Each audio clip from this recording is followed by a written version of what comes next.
As you're very welcome back to the 6 o'clock show, where Adrian Martin has gone bananas in the kitchen. Bananas, yeah. Literally bananas. Any hints as to what you might be making, sir? Banana cake, yeah. All right, there you go. There you go. I'm sick of banana bread. So, Yeah, but this is lovely and sweet, and I think Mother's Day is coming up, and it's nice to kind of like, you know, make something delicious and sweet for Mother's Day, so I thought it'd be a nice kind of addition to it. We've 200 grams of caster sugar and 125 grams of softened butter. So that's basically the basis of it, and you just get in there. Now, if you're at home, electric beater in. What's great actually about the warm weather is the butter comes to like room temperature really quick.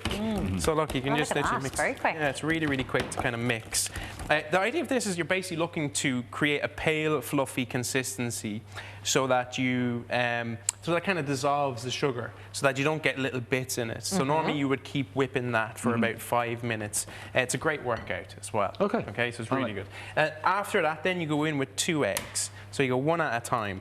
The reason you go one at a time is you don't want the mix to curdle. So if you add everything in one go, you get something that kind of looks like scrambled egg, and it's not great. So you just take your time, and you add in one there, and just kind of like feed it into it until you see everything kind of combines back together, and then go again with the next one.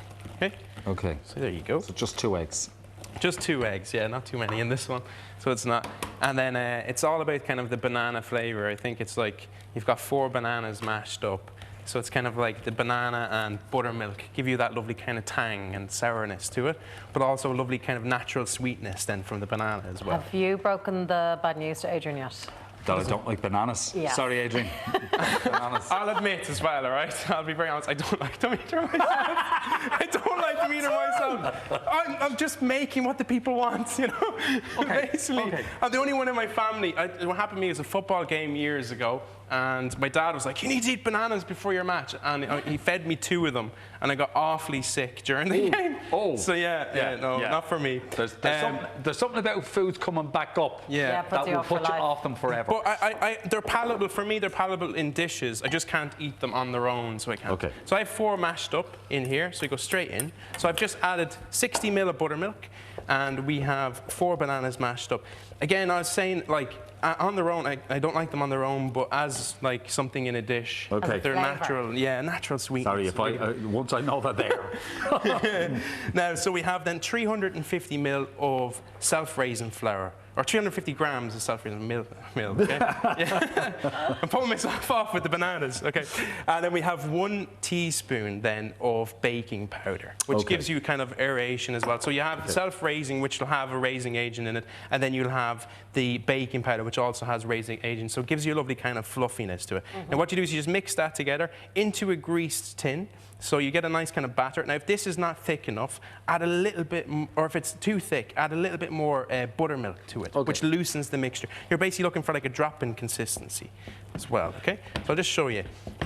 Yeah, so look, if it's too thick, that's not too thick, but if it's way thicker than that, a little bit of milk, or buttermilk, just to loosen it. Would that be the same mixture that you'd use for banana bread at this point? Basically, basically like banana bread, exactly the same. So you go into your tin, I'm not going to waste any time on that, into the oven, 180 degrees, takes 30 minutes, nice and quick. All right. Now, the next thing is the toppings for this. I love when I finish off a cake and you've got all the lovely little toppings. So I have a little bit of it's like a frosting. It's really, really simple. So you have 400 grams of cream cheese, and you have 100 grams of the good stuff, icing sugar in there as well, okay? So we literally just mix those together.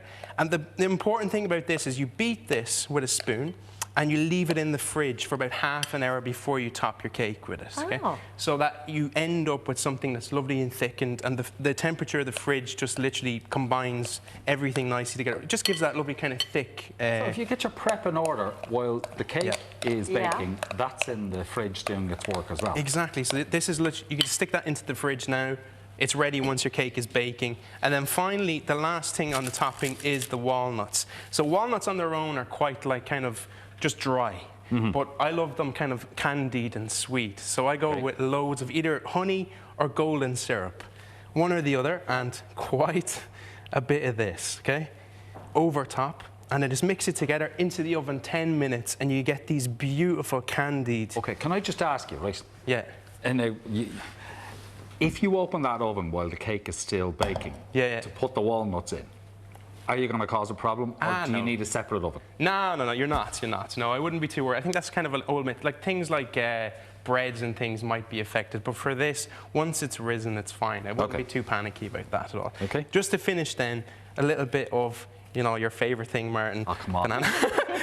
Banana on top as well. So I just literally slice as well. So you have your walnuts on, and then I just finish them with some fresh banana around top. And I think it's frosting delicious. on top, then your candied walnuts. They're delicious. They're so sweet, and they have a lovely finish. So you think of walnut and banana, such a lovely combo together as well. And there you have it. Now, will I take a slice? Will I?